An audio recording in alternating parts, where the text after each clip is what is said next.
നമ്മുടെ കുഞ്ചൻ നമ്പ്യാർ പറഞ്ഞ പോലെയാണ് അമേരിക്കയുടെ ചാരസംഘടനയായ CIA അവസ്ഥ. CIA എന്ന് പറഞ്ഞാൽ എല്ലാവരും ഞെട്ടും. കമ്മ്യൂണിസ്റ്റുകാരാണെങ്കിൽ ഈ നാട്ടിൽ എന്ത് നടന്നാലും CPM-നെതിരെ ആരെങ്കിലും ഒരു സമരം ചെയ്താൽ CIA കളിയാണെന്ന് പറയും. പക്ഷേ പറയുന്നതിൽ കാര്യമുണ്ട് കേട്ടോ. നമുക്കറിയാം, കേരളത്തിൽ ആദ്യമായി കമ്മ്യൂണിസ്റ്റ് പാർട്ടി അധികാരത്തിൽ വന്ന 1957 EMS സർക്കാരിനെ അട്ടിമറിക്കാൻ വേണ്ടി വിമോചന സമരത്തിന് കാശൊഴുക്കിയത് CIA ആണ്. CIA അവർക്ക് താല്പര്യമില്ലാത്ത കമ്മ്യൂണിസ്റ്റുകാർ കേരളത്തിൽ അധികാരത്തിൽ വന്നാൽ അവർ ഇന്ത്യ മുഴുവൻ പടർന്നു പിടിച്ച് അധികാരത്തിൽ വന്നേക്കും എന്നൊക്കെ കരുതി തെറ്റിദ്ധരിച്ച് പാവപ്പെട്ട CIA കൊണ്ടുവന്ന് കുറേ കാശ് ഇവിടെ കുറേ ആളുകൾക്ക് കൊടുത്തു, പള്ളിക്കാർക്ക് കൊടുത്തു, അങ്ങനെ പലർക്കും കൊടുത്തു. ഇവിടെ ചില പത്രങ്ങൾക്കും കിട്ടി. അതുകൊണ്ട് ആ കാശ് കിട്ടിയതുകൂടി CIA കാശ് കിട്ടിയ ചില പത്രങ്ങൾ മലയാളത്തിലെ ഭീമൻ പത്രങ്ങളായിട്ട് വളർന്നു. അതൊക്കെ ചരിത്രം, അതവിടെ നിൽക്കട്ടെ. അങ്ങനെ CIAക്ക് ഇന്ത്യയിൽ ഒരുപാട് താല്പര്യങ്ങളുണ്ട്. ഇന്ത്യയിലെ സർക്കാരുകളെ വരച്ച വരയിൽ നിർത്തിയിട്ടുണ്ട്, ഇഷ്ടമില്ലാത്ത സർക്കാരുകളെ വീഴ്ത്തിയിട്ടുണ്ട്. നമ്മുടെ തൊട്ടടുത്ത രാജ്യങ്ങളിലും ഇതൊക്കെ സംഭവിച്ചിട്ടുണ്ട്. ശ്രീലങ്ക അട്ടിമറിക്ക് മുന്നിൽ CIA ഉണ്ട്, നേപ്പാൾ CIA ഉണ്ട്. എന്തിന് ബംഗ്ലാദേശ് CIA സമ്പൂർണ്ണമായി അധികാരം പിടിച്ചെടുത്ത് അവരുടെ ഒരു പാവ മുഹമ്മദ് യൂനിസിനെ കൊണ്ടിരുത്തി ചീഫ് അഡ്വൈസർ എന്നുള്ള പേരിൽ ഭരണം നടത്തി. ഷെയ്ഖ് ഹസീന അധികാരത്തിൽ നിന്ന് പോകുന്നതിന് തൊട്ടു മുമ്പ് പ്രധാനമന്ത്രിയായിരിക്കെ ഒരു പ്രസ്താവന നടത്തിയിരുന്നു. എ വൈറ്റ് മാൻ, ഒരു വെള്ളക്കാരൻ ഇവിടെ വന്നിട്ട്, ഡൊണാൾഡ് ലൂ എന്നാണ് അയാളുടെ പേര്, ഇവിടെ വന്നിട്ട് എന്നോട് പറഞ്ഞു, അതായത് ബംഗ്ലാദേശിൻ്റെ കുറച്ച് ഭാഗം വേണം, ഞങ്ങൾക്ക് ഇന്ത്യക്കും മ്യാൻമറിനും ബംഗ്ലാദേശിനും ഇടയ്ക്ക് ഒരു ക്രിസ്ത്യൻ രാജ്യം ഉണ്ടാക്കണം, അതിന് കുറച്ച് സ്ഥലം വേണം ബംഗ്ലാദേശിൻ്റെ എന്നോട് പറഞ്ഞു. അമേരിക്കയുടെ സ്റ്റേറ്റ് സെക്രട്ടറി മറ്റാണ് അയാൾ. പക്ഷേ ഞാനത് സമ്മതിച്ചില്ല, നടക്കില്ല എന്ന് പറഞ്ഞു. പിന്നീട് അധികാരം പോയതിനു ശേഷം ഹസീന തുടർന്ന് പറഞ്ഞു, ഞാൻ അന്ന് അതിന് സമ്മതിച്ചിരുന്നെങ്കിൽ ഞാനിപ്പോഴും പ്രധാനമന്ത്രിയായിട്ട് ഇരിക്കുമായിരുന്നു. നമ്മുടെ നോർത്ത് ഈസ്റ്റിൽ മണിപ്പൂർ അടക്കമുള്ള മേഖലയിലൊക്കെ നടന്ന കലാപങ്ങളുടെയൊക്കെ പിന്നിൽ ഈ താല്പര്യമുണ്ട്. ഇപ്പോൾ കുക്കി മൈത്തൈ പ്രശ്നം, മണിപ്പൂർ കലാപം, കേരളത്തിലെ ക്രൈസ്തവ സഭ കേരളത്തിലെ അങ്ങ് തടകുടഞ്ഞിടിക്കുകയായിരുന്നു.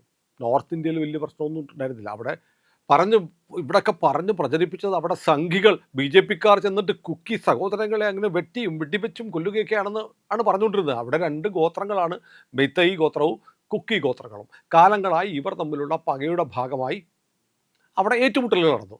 പക്ഷേ ആ ഏറ്റുമുട്ടലുകളുടെ കാര്യത്തിൽ കുക്കി പക്ഷത്തായിരുന്നു നമ്മുടെ സഭ. കാരണം ഭൂരിപക്ഷം പേരും ക്രിസ്ത്യാനികളാണ്. മെയ്തൈ വിഭാഗത്തിലും ക്രിസ്ത്യാനികളുണ്ട്. എന്നാൽ പോലും മെയ്തൈകളെ ആകെ തള്ളി പറഞ്ഞ് കുക്കികളുടെ പക്ഷത്ത് നിന്നു. കാരണം കുക്കികൾക്ക് പിന്നിൽ അമേരിക്ക ഉണ്ടായിരുന്നു, CIA ഉണ്ടായിരുന്നു. ഡൊണാൾഡ് ലൂ പറഞ്ഞ, ഷെയ്ഖ് ഹസീന പറഞ്ഞ ക്രിസ്ത്യൻ രാജ്യം ഉണ്ടാക്കുന്ന അജണ്ടയുടെ ഭാഗമായിരുന്നു അത്.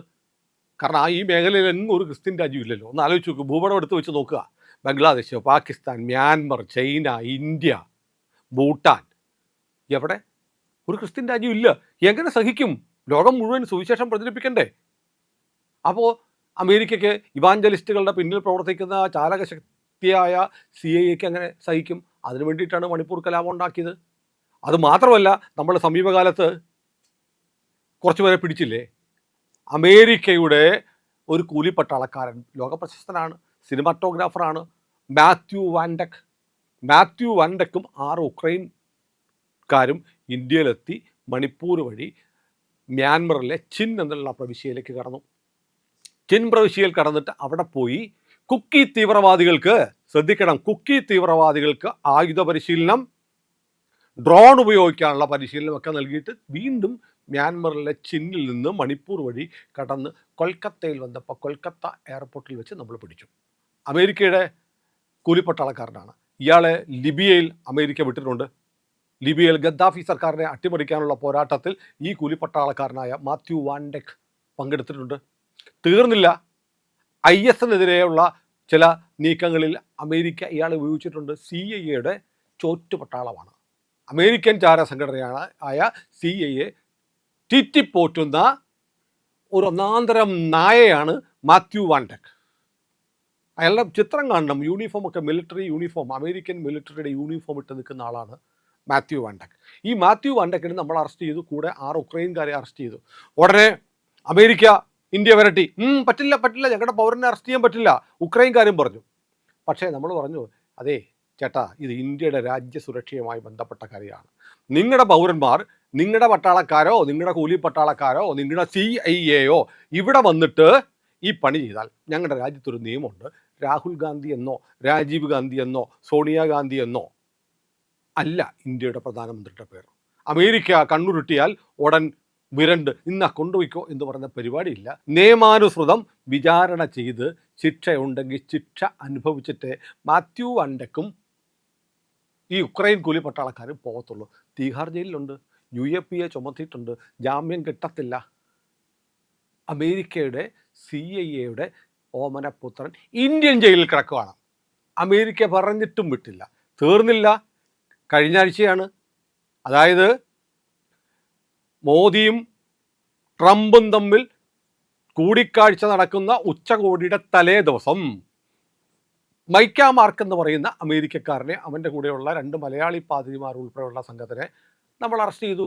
ട്രൂയിസ്റ്റ് ബാങ്ക്, അമേരിക്കയിലെ ട്രൂയിസ്റ്റ് ബാങ്കിൽ നിന്ന് കോടിക്കണക്കിന് രൂപ തിമോത്തി ഇൻ്റർനാഷണൽ എന്ന് പറയുന്ന അമേരിക്കൻ സംഘടന എന്ന് മാത്രമല്ല CIA ഫണ്ട് ചെയ്യുന്ന സംഘടന, അവരുടെ ഫണ്ട് നക്സൽ ബാധിത പ്രദേശങ്ങളായ ബസ്തർ, ദംതാരി തുടങ്ങിയ സ്ഥലങ്ങളിൽ നക്സലൈറ്റുകൾക്ക്, മാവോവാദികൾക്ക് വിതരണം ചെയ്ത കേസിൽ 100 കണക്കിന് ഡെബിറ്റ് കാർഡുകളുമായി പിടിയിലായ സംഘം. അതിൽ മൈക്ക മാർക്കിൻ്റെ കയ്യിൽ നിന്ന് മാത്രം 24 ഡെബിറ്റ് കാർഡാണ് പിടിച്ചത്.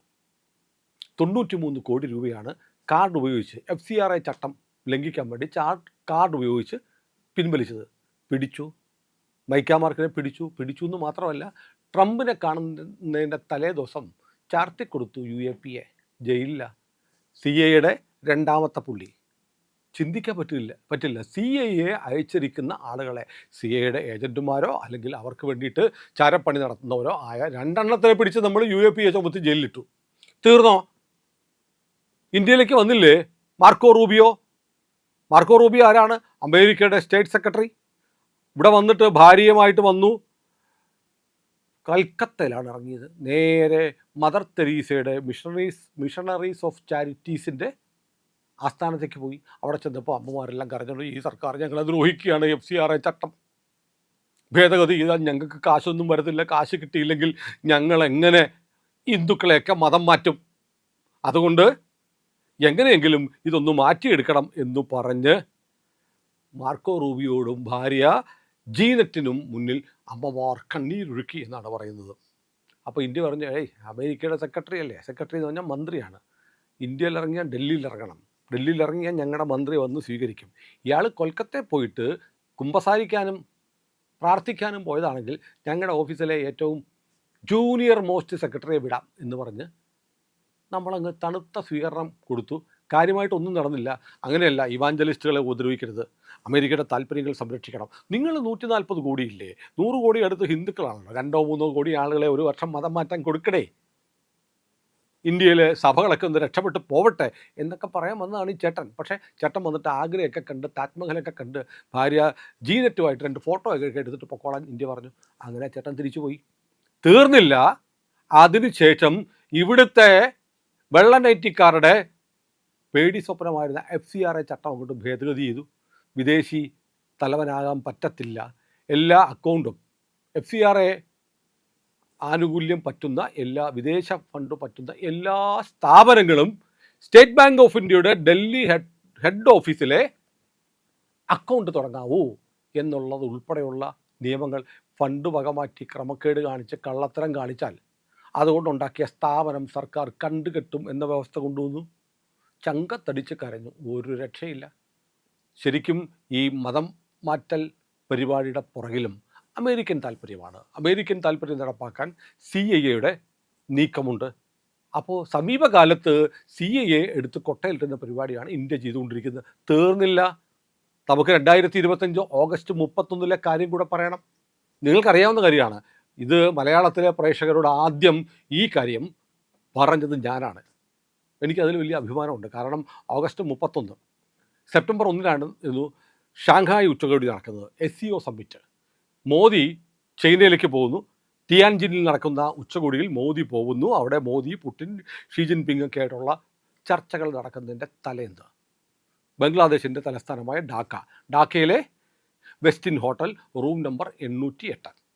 അവിടെ ഒരാൾ കൊല്ലപ്പെട്ട് കിടക്കുന്നു. ടെറൻ ആർവൽ ജാക്സൺ, അമേരിക്കയുടെ ആർമി സ്പെഷ്യൽ ഫോഴ്സിൻ്റെ ഇൻസ്പെക്ടർ ജനറൽ. അയാൾ മരിച്ചു കിടക്കുന്ന നിലയിൽ ഹോട്ടലുകാർ കണ്ടു, അമേരിക്കയെ അറിയിച്ചു. ഉടൻ അമേരിക്കൻ എംബസി വന്നിട്ട് ഇയാളെയും ഇയാളുടെ കൂടും കുടുക്കുകയൊക്കെ എടുത്ത് അതോട് കൈയോടെ തൊടാൻ സംഭവിച്ചില്ല, തൊട്ടുപോകരുതെന്ന് പറഞ്ഞു. ഓട്ടോപ്സി പരിശോധന നടത്തരുത്, ദേഹപരിശോധന നടത്താൻ ബംഗ്ലാദേശ് പോലീസിനെ അറിയിക്കാതെ ഇത് കടത്തിക്കൊണ്ടുപോയി, ഈ ബോഡി കൊണ്ടുപോയി. അപ്പോൾ അതുമായി ബന്ധപ്പെട്ട് ഒരുപാട് തിയറികളൊക്കെ വന്നു. ഈ തിയറികളുടെയൊക്കെ ഭാഗമായിട്ട് പറഞ്ഞത് ശരിക്കും ഇന്ത്യയിൽ ഒരു രാഷ്ട്രീയ അട്ടിമറി നടത്താൻ വേണ്ടി അമേരിക്ക CIA നടത്തിയ ഓപ്പറേഷൻ്റെ ഭാഗമായിട്ട് വന്ന ആളാണ് ടെറൻസ് ആർവൽ ജാക്സൺ. അയാൾ അവിടെ വന്നിരുന്നു. എന്തിന്? ഇന്ത്യയുടെ പ്രധാനമന്ത്രി നരേന്ദ്രമോദിയെ കൊലപ്പെടുത്താനുള്ള പദ്ധതി പോലും ഈ സംഘത്തിനുണ്ടായിരുന്നു. പക്ഷേ റോയും റഷ്യൻ രഹസ്യാന്വേഷണ ഏജൻസിയും ചേർന്നുള്ള ഒരു മിന്നൽ ഓപ്പറേഷൻ്റെ ഭാഗമായി ഷാങ്ഹായ് ഉച്ചകോടി നടക്കുന്നതിന് തൊട്ടു മുമ്പ് ഈ ടെറൻസ് ആർവൽ ജോൺസനെ ഢാക്കയിലെ വെസ്റ്റിൻ ഹോട്ടലിൽ വെച്ച് തീർത്തു എന്നാണ് ഇതുവരെ സ്ഥിരീകരിക്കപ്പെടാത്ത വാർത്ത. ഈ വാർത്ത ലോകം മുഴുവൻ പരന്നതാണ്. അതിനുശേഷം പിറ്റേന്ന് ഷാങ്ഹായിൽ ഉച്ചകോടിയിൽ ടിയാൻജിനിൽ വെച്ചിട്ട് പുടിൻ അദ്ദേഹത്തിൻ്റെ അതീവ സുരക്ഷാ വാഹനമായ ഔറസ് കാറിൽ മോദിക്ക് വേണ്ടി 10 മിനിറ്റ് കാത്തിരിക്കുകയും പിന്നീട് 45 മിനിറ്റ് അതിനകത്തിരുന്ന് സംസാരിക്കുകയും ചെയ്തത് എന്താണ് എന്നത് ലോകത്തിനറിയില്ല. ഏതായാലും ഇതെല്ലാം CIA നടത്തിക്കൊണ്ടിരുന്ന ചില ഓപ്പറേഷൻസാണ്. CIAയുടെ ഓപ്പറേഷൻസ് നേരത്തെ പറഞ്ഞതുപോലെ പാണ്ഡൻ നായുടെ പല്ലിനു ശൗര്യം പണ്ടേ പോലെ ഫലിക്കുന്നില്ല എന്ന് കുഞ്ചൻ നമ്പ്യാർ പറഞ്ഞതുപോലെ ഇന്ത്യയിൽ CIAയുടെ ഓപ്പറേഷൻസ് നടക്കുന്നില്ല. കാരണം CIAയേക്കാൾ നല്ല മികവോടെ രാജ്യത്തിൻ്റെ കാര്യങ്ങൾ നോക്കാൻ നമ്മുടെ റോയും IBയും NIAയും പിന്നെ സാമ്പത്തിക സ്രോതസ്സുകൾ തകർക്കാൻ EDയും പണിയെടുക്കുന്നുണ്ട്. ഇതിൻ്റെയൊക്കെ തലപ്പത്ത് അജിത് ഡോവൽ എന്ന് പറയുന്ന ഒരു മനുഷ്യനെ നമ്മൾ പ്രതിഷ്ഠിച്ചിട്ടുണ്ട്. അതിൻ്റെ മുകളിൽ ഇരിപ്പുണ്ട് സാക്ഷാൽ മോട്ടാബായ് അമിത് ഷാ. ഈ രാജ്യത്തിൻ്റെ ഭാവി ഈ കരങ്ങളിൽ ഉറപ്പാണെന്ന് പ്രഖ്യാപിച്ചിട്ടുള്ള 3 പേർ: അമിത് ഷാ, രാജ്നാഥ് സിംഗ്, തലൈവർ നരേന്ദ്രമോദി. ഇവർ ഒറ്റക്കെട്ടായി നിന്ന് ചെറുക്കുമ്പോൾ CIA അമ്പയെ പതറിപ്പോകുന്ന കാഴ്ചയാണ് കഴിഞ്ഞ 12 വർഷം, പ്രത്യേകിച്ച് കഴിഞ്ഞ 4 വർഷം ഇന്ത്യ കണ്ടുകൊണ്ടിരിക്കുന്നത്. എത്രയോ രാജ്യങ്ങളിൽ ഇവർ അട്ടിമറിക്കാൻ ശ്രമിച്ചു. ജോർജ് സോറോസിൻ്റെ ടൂൾ കിറ്റുകൾ, കർഷക സമരം, അവസാനം ചീറ്റിപ്പോയ കോക്രോച്ച് സമരം വരെയുള്ളത്. ഇപ്പോൾ E20 പെട്രോളിനെതിരെയുള്ള സമരം. E20 പെട്രോളിനെതിരെ ജന്തർ മന്ദറിൽ ഒരു സമരം നടന്നു, വാർത്തയൊന്നും ആയില്ല. ആ വാർത്ത മുക്കിയില്ല. കരുതിയത് ആയിരക്കണക്കിന് ആളുകൾ വരും, മോദിക്കെതിരെ വാഹന ഉടമകളെല്ലാം കൂടെ വന്നിട്ട് സമരം ചെയ്യുന്നതാണ്. പക്ഷേ പ്രധാനപ്പെട്ട വാഹന നിർമ്മാതാക്കൾ മാരുതി സുസുക്കി, ടയോട്ട, മഹീന്ദ്ര, ബജാജ് ഉൾപ്പെടെയുള്ള വാഹന നിർമ്മാതാക്കൾ പത്രസമ്മേളനം നടത്തിയിട്ട് പറഞ്ഞു, നിലവിലുള്ള ഒരു വാഹനത്തിനും ഒരു കുഴപ്പം ഉണ്ടാകത്തില്ല. ആകെയുള്ള 2023 മുമ്പുള്ള വാഹനങ്ങൾക്ക് മൈലേജ് ഇത്തിരി കുറയും, ഒരു 3% വരെ മൈലേജ് കുറയും.